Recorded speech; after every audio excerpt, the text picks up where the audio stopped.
अपने द्वारा दिए गए नारे पर ही कम से कम आदमी चले आगे, जमीन पर चलता दिखे तो बहुत बड़ी बात होगी। लेकिन जमीन पर जब चलेंगे ना तो जमीनी हकीकत एकदम अलग दिखाई देगी। जमीनी हकीकत ये दिखाई देगी और राजनीतिक हकीकत के साथ जोड़कर मैं बोलूंगा तो ये दिखाई देगी कि मुस्लिम समाज तो वैसे ही वोट दे रहा है, तो कोई नेता उसके सुख दुख के लिए अनावश्यक क्यों दौड़ेगा जो वैसे ही वोट दे रहा है मुफ्त में। तो पीडीए में से एक के लिए दौड़ने की जरूरत ही नहीं है। चाहे पीडीए का कितना भी नारा सपा लगा रही हो, लेकिन जब हिंदू मुस्लिम दंगा होगा तो समाजवादी पार्टी मुसलमानों को बचाने नहीं जा पाएगी, क्योंकि यह पार्टी हिंदू नेता के नेतृत्व में चल रही है। यह मैसेज दिया गया। बहुजन समाज का वो तबका, खासकर दलित समाज का जो हिस्सा है, जो संविधान के नाम पर तो किसी के साथ खड़ा हो सकता है, लेकिन अन्य नाम पर वो फिर अपना नेता खोजेगा, और अगर उसको अपना नेता नहीं दिखेगा तो शायद वो समाजवादी पार्टी को आखिरी विकल्प रखे। ध्रुवीकरण की राजनीति जैसे बीजेपी कर रही है धर्म के नाम पर, वैसे ही जातियों के नाम पर करने का प्रयास कर रहे हैं अखिलेश जी। तो संविधान की जो ताकत थी वो छूट गई। जैसे बीजेपी का मुद्दा मुसलमानों के खिलाफ होता है, वैसे ही पीडीए का मुद्दा में अगर पिछड़ा दलित अल्पसंख्यक आते हैं तो कौन नहीं है, सवर्ण नहीं है।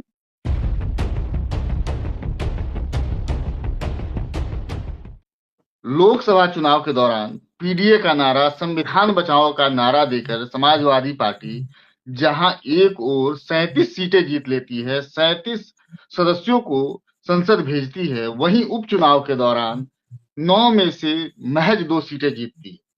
क्या वजह है? क्या उनके जनाधार वोट पीडीए वाले लोग उनसे नाराज हैं? क्या संभल और बहराइच जैसी घटनाओं में अखिलेश यादव का केवल लखनऊ से बोलना, जमीन पर न उतरना, जन आंदोलन न करना इसकी बड़ी वजह हो सकती है?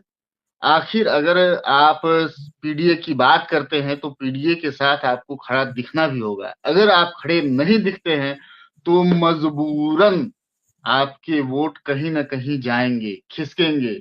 ये चेतावनी भी है। 2027 में विधानसभा चुनाव है। केवल नारों से ही नहीं बहुत कुछ हो सकता है। उसके लिए आपको जमीन पर उतरना पड़ेगा, गढ़ना पड़ेगा पूरी चुनावी रणनीति को। बीजेपी बनाम जहां समाजवादी पार्टी को कांग्रेस का पूरा साथ मिला, कांग्रेस ने अपने उम्मीदवार उतारने से मना कर दिया, कहा कि आप लड़िए, हम आपके साथ में हैं, आपको जो उचित लगे उस पे हमारे कैंडिडेट को अपने सिंबल से लड़ा लीजिएगा। उन्हें कोई आपत्ति नहीं थी। बावजूद इसके इस हार का क्या मायने निकाला जाए, हम समझते हैं पंकज त्रिपाठी जी से। मैं हूं अमर और आप देख रहे हैं Ambedkarnama. The logical Indian YouTube channel Pankaj ji चलाते हैं। वहां भी संविधान की बात, कानून की बात, देश दुनिया के हालात पर बहुत अच्छे ढंग से वीडियो बनाते हैं, उस पर टिप्पणियां करते हैं। उनके चैनल को भी देखिए, लाइक कीजिए, शेयर कीजिए, सब्सक्राइब कीजिए। आज का मुद्दा केवल यही रहेगा, क्या पीडीए एक मिसनोमर है, या केवल नारे के लिए है, या केवल वो एक वोट बैंक है, या राजनीतिक दलों के लिए उनका कोई अस्तित्व है। नमस्कार पंकज जी। जी नमस्कार जी। आपने बहुत महत्वपूर्ण विषय उठाया है और यह बहुत सोचने वाली बात है कि मार्च अप्रैल में जो चुनाव हुआ था उत्तर प्रदेश में, हो सकता है कि आखिरी फेज मई में भी हुआ हो।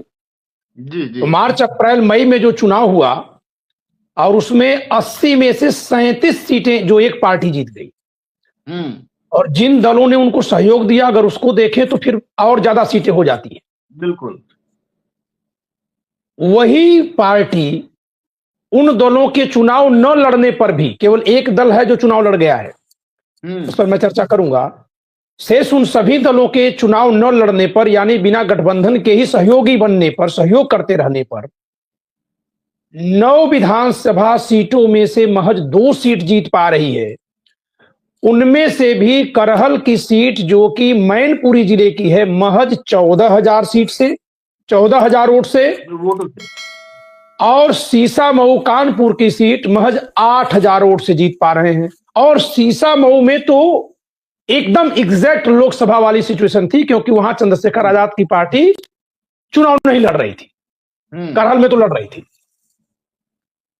यह बहुत ही सोचने का विषय है। मेरी समझ से मैंने 3 अंतर इसमें देखे हैं।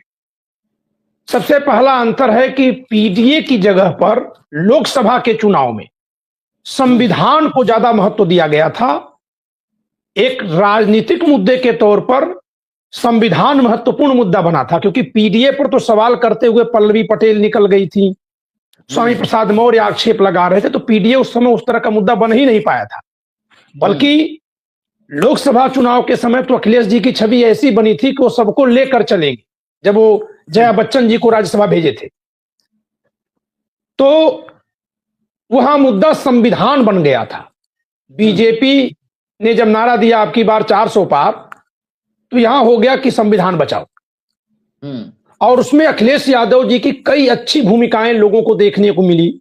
जैसे कि ऐसा लगा कि वो मायावती जी के साथ गठबंधन चाहते हैं, इंडिया गठबंधन में लेना चाहते हैं, लेकिन मायावती जी साथ में नहीं आ रही। उस समय चंद्रशेखर आजाद रावण का वह कद नहीं था, वो राजनीति में भी नए नए थे, तो उनको अगर अखिलेश जी तवज्जो नहीं दे रहे थे तो यह माना जा रहा था कि वो मायावती जी को नाराज नहीं करना चाह रहे हैं, इस नाते चंद्रशेखर आजाद रावण से गठबंधन नहीं कर रहे हैं। क्योंकि हो सकता है कि आगे चल करके बीएसपी 2-4 सीट निकाल ले तो सरकार बनाने में उसकी जरूरत पड़े। और मायावती जी ने कहा भी था कि चाहे मुझे भले हल्के में ले लो, चुनाव के बाद जरूरत पड़ सकती है, जरा जबान संभाल के, कुछ इसी तरह से तल्ख लहजे में बोला था मायावती जी। जबकि उपचुनाव में अखिलेश यादव जी की वो छवि निकल कर नहीं आई। ये पीडीए के मुद्दे को बहुत तेज आगे बढ़ा दिए और फिर संविधान की जगह पर ये पीडीए को बहुत तेजी से जब चलाए तो ऐसा लगने लगा कि ये संविधान इनके लिए प्रमुख मुद्दा नहीं। क्योंकि देखिए, पीडीए कुल मिलाकर के एक तरह से कहीं ना कहीं वो सवर्णों को बाहर करके चलाने वाला मुद्दा है। जैसे बीजेपी का मुद्दा मुसलमानों के खिलाफ होता है, वैसे ही पीडीए का मुद्दा में अगर पिछड़ा दलित अल्पसंख्यक आते हैं तो कौन नहीं है, सवर्ण नहीं है। और इसके नारे कुछ ऐसे बुद्धिजीवी लोग लगाने लगे जो कि बहुत तेज तेज बोलते हैं इस विषय पर, सवर्णों के खिलाफ। हर जगह सवर्णों को उस तरह से दिखाते हैं। अखिलेश यादव जी की मंच से बोले, चुनावी रणनीति में बोले, चुनावी नारों में बोले, चुनावी रैलियों में बोले। तो इससे एक मैसेज तो गया कि ध्रुवीकरण की राजनीति जैसे बीजेपी कर रही है धर्म के नाम पर, वैसे ही जातियों के नाम पर करने का प्रयास कर रहे हैं अखिलेश जी। तो संविधान की जो ताकत थी वो छूट गई। तो इससे मेरी समझ से जो एक बदलाव हुआ, उससे जो दूसरा परिणामिक अंतर पड़ गया कि बहुजन समाज का वो तबका, खासकर दलित समाज का जो हिस्सा है, जो संविधान के नाम पर तो किसी के साथ खड़ा हो सकता है, लेकिन अन्य नाम पर वो फिर अपना नेता खोजेगा। और अगर उसको अपना नेता नहीं दिखेगा तो शायद वो समाजवादी पार्टी को आखिरी विकल्प रखे, जो मैं समाज को देख रहा हूं। किसी को बात मेरी नहीं समझ में आएगी, शायद न कोई माने, लेकिन सर्वे करवा लिया जाए, समझ में आ जाएगा। क्योंकि इस लोकसभा के चुनाव के बहुत पहले तक उत्तर प्रदेश में सपा बसपा सबसे महत्वपूर्ण एक दूसरे की विरोधी पार्टियां रही हैं। तो संविधान हटाते ही वो मतदाता तो सपा से दूर हो गया, चाहे भले पीडीए का नारा लगाइए। तो एक जो बड़ा अंतर है लोकसभा चुनाव में, वो है संविधान को छोड़कर पीडीए के मुद्दे पर अखिलेश जी का लौटना। दूसरा एक अंतर है, मैंने 3 अंतर बताने के लिए कहा है। दूसरा अंतर है कि लोकसभा चुनाव में मायावती जी को लोग नकारात्मक मान लिए थे कि वो बीजेपी की मदद कर रही, जबकि उपचुनाव में अखिलेश जी के पास मौका था कि अब चंद्रशेखर आजाद रावण के साथ पहल करके उनको गठबंधन में ले आए, लेकिन इन्होंने ऐसा कुछ नहीं किया। और चाहे हम भले कह लें कि कांग्रेस ने कहा कि आप हमारे ही लोगों को अपने टिकट पर चुनाव जितवा लीजिए, लड़वा लीजिए, लेकिन मैसेज ये गया कि ये चुनाव इंडिया गठबंधन नहीं बल्कि समाजवादी पार्टी लड़ रही है। तो समाजवादी पार्टी एक विशेष खांचे में जहां उसको माना जाता है, वहीं तक लोग सीमित हो गए। तो ये दूसरा कारण रहा। यानी कि चंद्रशेखर आजाद रावण से गठबंधन न करने से दलित समाज को जो जुड़ना चाहिए था वो बिल्कुल ही हट गया कि ये तो अपने लिए ही लड़ रहे हैं, कांग्रेस भी साथ में नहीं है। ये बहुत बड़ा मैसेज एक गया। तीसरा जो बहुत बड़ा कारण है, लोकसभा चुनाव में सब लोग जान रहे हैं कि एक बात और फैलाई गई थी संविधान पर खतरे के अलावा, वो था योगी पर खतरा। योगी सरकार पर नहीं, योगी जी पर खतरा कि अगर मोदी सरकार पूर्ण बहुमत में आएगी तो योगी आदित्यनाथ की छुट्टी कर दी जाएगी। ये बात केजरीवाल जी ने जेल से निकलते ही बोल दी थी। और यहां दिखाई भी दिया चुनाव परिणाम आ जाने के बाद भी कि अमित शाह के समर्थक लोग योगी जी को दोषी बनाने लगे, तो योगी जी के समर्थक ने सरेआम जो है अमित शाह पर दोष मढ़ा और वो वीडियो बहुत वायरल हुई। यानी लोकसभा चुनाव में यह देखा जा सकता है कि योगी जी को चाहने वाला वह समाज जो बीजेपी को वोट देता है, वो समाज भी हो सकती है, कोई जाति हो सकती है, कुछ तरह के लोग हो सकते हैं, कई जातियों में फैले लोग हो सकते हैं, वो लोकसभा चुनाव में मोदी जी को इसलिए केवल वोट नहीं दिए क्योंकि कहीं योगी जी को हटा न दे। और लोकसभा चुनाव में और उसके बाद के उपचुनाव और प्रदेशों के चुनाव में एक बात का अंतर दिख रहा है अमरचंद जी, कि पहले था कि फलाना से योगी मोदी जी से बैर नहीं और फलाना तेरी खैर नहीं, ऐसे चलता था। लेकिन उत्तर प्रदेश के लोकसभा चुनाव और उपचुनाव को देखें, महाराष्ट्र के लोकसभा चुनाव और विधानसभा चुनाव को देखें, तो लग रहा है कि जनता करे मोदी तेरी खैर नहीं और किसी से बैर नहीं, अब ये नारा लगा रही है जनता। तो वह चुनाव जब मोदी सरकार के खिलाफ था, तो उसमें जो योगी के समर्थकों के मन में ये आ गया था कि अगर ये लौटेंगे तो इनको हटा देंगे, तो संभव है कि उन्होंने भी अंदर से बड़े पैमाने पर इंडिया गठबंधन को वोट किया हो या करवाया हो। तो ये तीन कारण थे जो लोकसभा में थे, और इसके ठीक कंट्रास्ट तीन कारण थे जो विधानसभा के उपचुनाव में गायब दिखे। तो तीन प्रमुख कारण हो गए। अब चौथा कारण, जैसे कि आपने बहराइच के दंगे का जिक्र किया, तो बहराइच का दंगा उपचुनाव के ठीक पहले हुआ था। लोग कह रहे थे कि इस उपचुनाव में ध्रुवीकरण का यह प्रयास है, लेकिन मैं मान रहा हूं कि अगर हम लोकसभा के चुनाव को इस आधार पर देखें कि उत्तर प्रदेश में योगी की तुलना कि उत्तर प्रदेश में मोदी की तुलना में योगी को चाहने वाले इतने ज्यादा हैं कि वो लोकसभा में बीजेपी को वोट नहीं देंगे, सपा और कांग्रेस को दे देंगे जिससे कि योगी बने रहें। तो इसका मतलब है कि उपचुनाव में वैसे ही योगी के साथ सारे लोग हैं जो भाजपा के समर्थन में होते हैं, वे सारे के सारे हैं। यानी बहराइच के दंगा के लिए, यानी बहराइच का दंगा किसी अतिरिक्त ध्रुवीकरण के लिए नहीं किया गया, बल्कि वो एक मैसेज देने के लिए किया गया कि चाहे पीडीए का कितना भी नारा सपा लगा रही हो, लेकिन जब हिंदू मुस्लिम दंगा होगा तो समाजवादी पार्टी मुसलमानों को बचाने नहीं जा पाएगी, क्योंकि ये पार्टी हिंदू नेता के नेतृत्व में चल रही है। ये मैसेज दिया गया। वहां जिस तरह से भीड़ गई है, कम से कम 5000 लोग, वो हर जाति समाज के लोग थे। हो सकता है कि अखिलेश यादव जी के समाज के जाति के लोग न रहे हों, लेकिन जो पीड़ित है वो तो यही महसूस करेगा कि सब हिंदू आ रहे हैं। बिल्कुल। बीजेपी ने उसके जरिए सख्त संदेश दे दिया कि चाहे कितना भी पीडीए का नारा लगेगा, लेकिन जब हिंदू बनाम मुस्लिम होगा तो हिंदू हमारे ही तरफ रहेगा। तो इससे दो फर्क पड़ा। एक तो मुस्लिम समाज का मोरल डाउन हुआ, और उसका परिणाम यह निकला कि इस बार अगर आप मुस्लिम उम्मीदवारों को देखेंगे तो सपा में ही नहीं थे, बल्कि बसपा और चंद्रशेखर आजाद रावण की पार्टी से भी मुस्लिम उम्मीदवार खड़े थे। एआईएम के भी मुस्लिम उम्मीदवार थे, और भी कई जगह पर मुस्लिम उम्मीदवार खड़े थे। यह अलग बात है कि वो जो वोट काटे हैं उसको आप नहीं कह सकते कि इतना वोट काट दिए कि अगर वो एक जगह जाता तो समाजवादी पार्टी जीत जाती। लेकिन इस बार जिस तरह से मुस्लिम प्रत्याशी हर पार्टियों से खड़े हो गए, और इन प्रमुख पार्टियों के अलावा भी बहुत जगह मुसलमान प्रत्याशी खड़े हुए, उससे मुस्लिम समाज एक मैसेज दे रहा है कि अब हमको आपके संरक्षण पर कोई भरोसा ही नहीं है।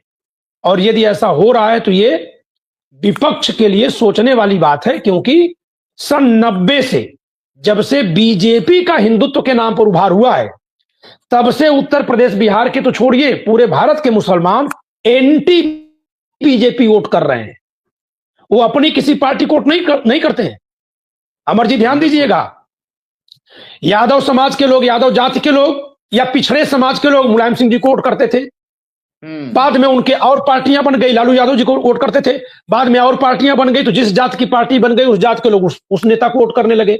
जैसे संजय निषाद की पार्टी है, जयंत चौधरी जी के समाज के लोग, जात के लोग भले ओबीसी हैं, वो मुलायम सिंह जी को वोट नहीं करते थे, वो चौधरी साहब को करते थे, अजीत चौधरी साहब को करते थे। दलित समाज जो है मायावती जी को करता था। रामविलास पासवान जी की जात के लोग उनको वोट करते थे। जीतन राम मांझी जी अलग हो गए तो अब उनकी जाति के लोग उनको वोट करते हैं, वो लालू जी को और नीतीश जी को नहीं करते। लेकिन मुस्लिम समाज एक ऐसा समाज है जो एंटी बीजेपी वोट करता है, यानी वो अपनी पार्टी उसकी नहीं है, वो उस पार्टी को वोट दे देगा जो भाजपा को हराएगी। ऐसा वो क्यों कर रहा है? सन 90 से वो निगेटिव राजनीति अपने हिसाब से, इसके कंट्रास्ट में मैं नेगेटिव कह रहा हूं कि शेष जहां लोग अपनी अपनी नेता को दे रहे हैं, अपनी जाति वाला, अपने धर्म वाला, वही मुसलमान अपनी जाति अपना धर्म नहीं देखता है। वो कह रहा कौन भाजपा को हराएगा। वो दिल्ली में कांग्रेस को वोट देता है, जैसे ही केजरीवाल का उभार हो जाता तो केजरीवाल को दे देता है। तो अब वो थक गया है, ऐसा लगता है कि उसने ये सोचा है कि भाई हमारे पर जो बीत रही है यही बीतेगी और इसकी रखवाली और कोई नहीं कर पा रहा। सड़क पर तो उतर नहीं रहे, संविधान के नाम पर वोट जरूर मिल गया लेकिन संविधान के नाम पर कोई कार्यक्रम नहीं किया, आगे नहीं बढ़े।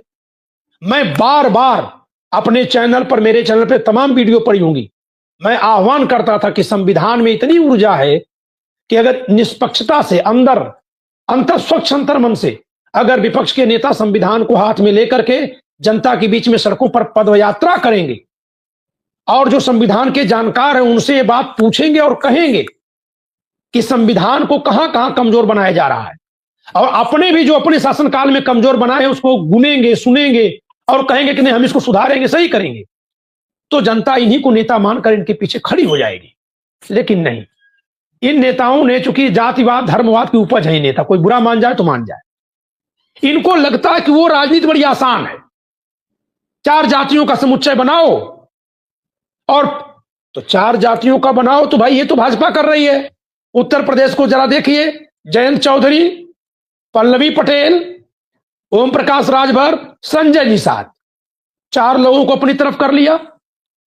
इसके अलावा AIMIM, आजाद समाज पार्टी और बसपा, ये 3 अलग लड़ रहे हैं और कांग्रेस के साथ जो पार्टियां और समाजवादी पार्टी के साथ जो पार्टियां लोकसभा में थी भी, जब ये सीट जीत गए तो ये इतने ज्यादा ओवर कॉन्फिडेंट हो गए कि उन पार्टियों को भी हटा दिए, संविधान भी हटा के PDA के मुद्दे पर आ गए। इसीलिए मैं बार बार कहता हूं कि अखिलेश जी किसके सुझाव पर चले, ये सोचने वाली बात है। और अंबेडकर नामा के इस चैनल से मैं एक बात कहना चाहूंगा, ये अपने मेरे चैनल से भी ये बात आएगी, इसी वीडियो से, लॉजिकल इंडियन से, कि एक तो लोग OBC यानी PTA में जो P है पिछड़ा, उसमें जात के आधार पर पिछड़ा मानते हैं, जबकि पिछड़े वर्ग का गठन जाति के ही आधार पर नहीं हुआ, जाति के आधार पर के बाद आर्थिक क्षमता भी लगाई गई। क्रीमी लेयर में जो है वो OBC नहीं है, यानी जो क्रीमी लेयर में जो व्यक्ति आता है वो पिछड़ा नहीं है। तो पिछड़ों की राजनीति करने वाले तमाम लोग उन जातियों से जरूर हैं जिन जातियों को पिछड़े वर्ग में रखा गया है, लेकिन वो नेता खुद तो पिछड़े वर्ग में नहीं है। बिल्कुल, ये लोग इन लोगों को ये सोचना चाहिए कि भाई संविधान के मुताबिक तो जी। मैं इसी पर वो बिल्कुल आप जायज बात कह रहे हैं, सही बात कह रहे हैं, लेकिन मैं जैसे अमर जी मैं कह रहा हूं कि मैं ब्राह्मण होकर के भी EWS में नहीं हूं। बिल्कुल जी। मैं यहाँ पर हाइपोथेटिकल सवाल दे रहा हूँ जी। मान लिया कि उनको PDA का नारा दे रहे हैं, तो क्या उसी नारे को, उसी जज्बे से PDA पर होने वाले जुल्म, सितम, शोषण, उन पर होने वाली जातियों के खिलाफ उसी ढंग से पुरजोर ढंग से सड़क पर उतर के मान ले रहे हैं कि एक हाइपोथेटिकल सवाल है, हमको सवर्ण का वोट नहीं चाहिए, हम सवर्ण वोट नहीं लेंगे, हम इन्हीं जमातों को मिलाकर वोट लेंगे, उनके साथ रहेंगे, उनके दुख सुख में रहेंगे, तो क्या जनता उनसे जुड़ेगी? नहीं। लेकिन यहाँ केवल कहने वाली बात हो जा रही है कि ये PDA है, लेकिन उनके मसलों पर, उनके मुद्दों पर वो कहीं दिख नहीं रहे हैं। अमर जी, इस पर मैं 2 बात कहूंगा। सही बात है कि अपने द्वारा दिए गए नारे पर ही कम से कम आदमी चले आगे, जमीन पर चलता दिखे तो बहुत बड़ी बात होगी, लेकिन जमीन पर जब चलेंगे ना तो जमीनी हकीकत एकदम अलग दिखाई देगी। जमीनी हकीकत ये दिखाई देगी और राजनीतिक हकीकत के साथ जोड़कर मैं बोलूंगा तो ये दिखाई देगी कि मुस्लिम समाज तो वैसे ही वोट दे रहा है, तो कोई नेता उसके सुख दुख के लिए अनावश्यक क्यों दौड़ेगा जो वैसे ही वोट दे रहा है मुफ्त में। तो PDA में से एक के लिए दौड़ने की जरूरत ही नहीं है, ये सोचा गया। अब जहां तक D की बात है, D के आंसू पोंछने के लिए अगर दौड़ने लगेगी समाजवादी पार्टी ना, तो मैं उत्तर प्रदेश और बिहार की सच्चाई बता रहा हूं। बिहार में तब भी कम मिलेगी, लेकिन उत्तर प्रदेश की सच्चाई बता रहा हूं कि एक आम तौर पर सवर्णों से ज्यादा नफरत मिल जाएगी इनको अपने ही खिलाफ। यह हालत है समाज में। कहां कहां दौड़ेंगे? तो ये केवल नारा भर है, और नारा लगाने वाला नेता ये जान रहे हैं कि भाई जब डी की खुद दो दो पार्टियां हैं, सपा बसपा, बसपा और असपा, तो वो डी अपनी पार्टी को छोड़कर इनके पास क्यों आएगा? कुछ लोग आ सकते हैं ना। लोकसभा के चुनाव में बड़ी संख्या में डी समाज के लोग आए थे, उपचुनाव में नहीं आए हैं। और एक बात अमर जी और कह दूं कि उपचुनाव में कहीं भी मोदी और अमित शाह जी नहीं आए हैं। और कहा जा रहा था कि यह उपचुनाव योगी के ऊपर छोड़ दिया गया है। यहां तक कयास थे कि संभव है कि इस उपचुनाव में योगी हार जाएंगे तो इसी बहाने से हटा दिए जाएंगे, यह कहा जा रहा था। और यह बात तो सामने आ चुकी है कि अमित शाह और योगी आदित्यनाथ में टसल है, लोकसभा चुनाव में जो परिणाम आया था उसके बाद से। तो इसका मतलब है कि जो लोग ये आरोप लगाते हैं या कयास लगाते हैं, जिसमें हम आप भी हो सकते हैं, कि ईवीएम से मैनेज होता है, इलेक्शन कमीशन से मैनेज होता है, क्योंकि इलेक्शन कमीशन और ईवीएम केंद्र सरकार के पास है। सरकार के नाते नहीं, बल्कि भाजपा के कद्दावर नेता होने के नाते अमित शाह और मोदी ही वहां तक डील कर पाते होंगे, योगी उसको नहीं डील कर पाएंगे। तो जाहिर सी बात है कि उपचुनाव में मोदी और अमित शाह ईवीएम का दुरुपयोग तो इनके लिए नहीं कराएंगे।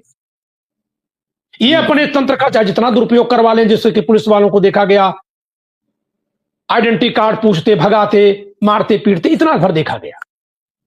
लेकिन इतनी बुरी पराजय इतने भर से अगर हो जाती तो लोकसभा चुनाव में भी ये सब हो रहा था। बिल्कुल।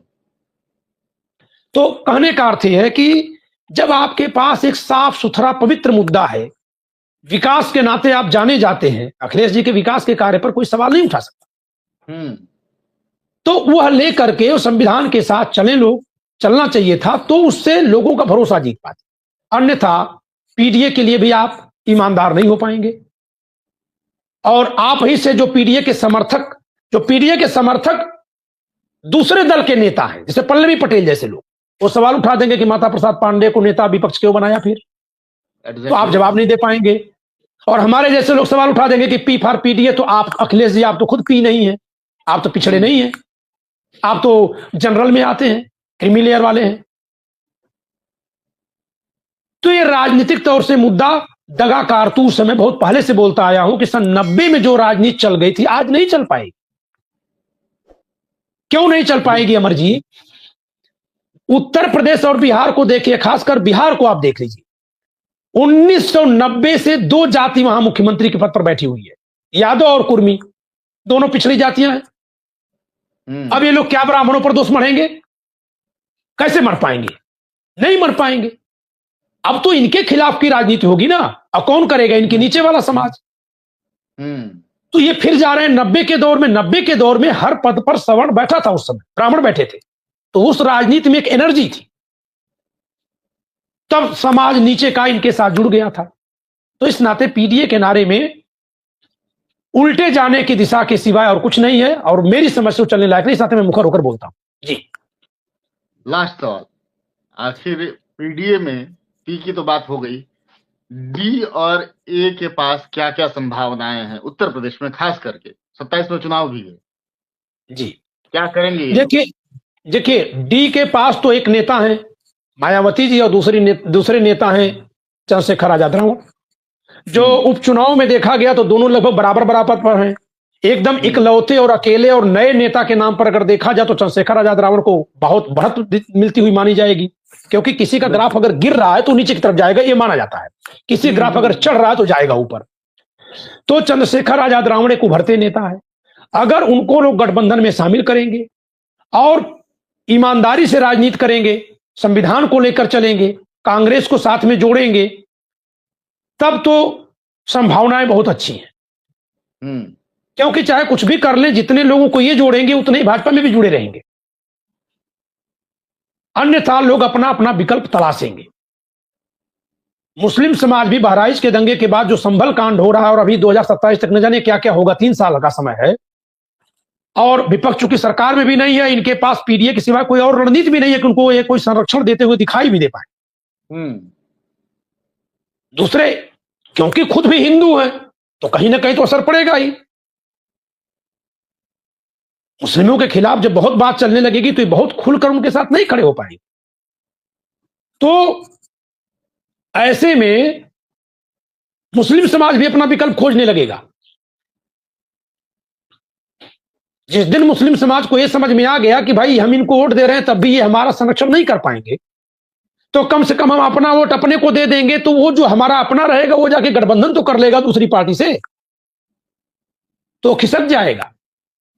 और संभव है कि भाजपा खुद कोई ऐसी रणनीति चला दे कि वो मुसलमानों को जोड़ने की बात कर दे। आप देखिए, जो वहां की सीट थी कुंदरकी की, वहां कहा गया कि तुर्क बनाम पठान हुआ और पठानों ने इनको वोट दिया है, रामवीर सिंह ठाकुर को, ठाकुर रामवीर सिंह को पठानों ने वोट दिया।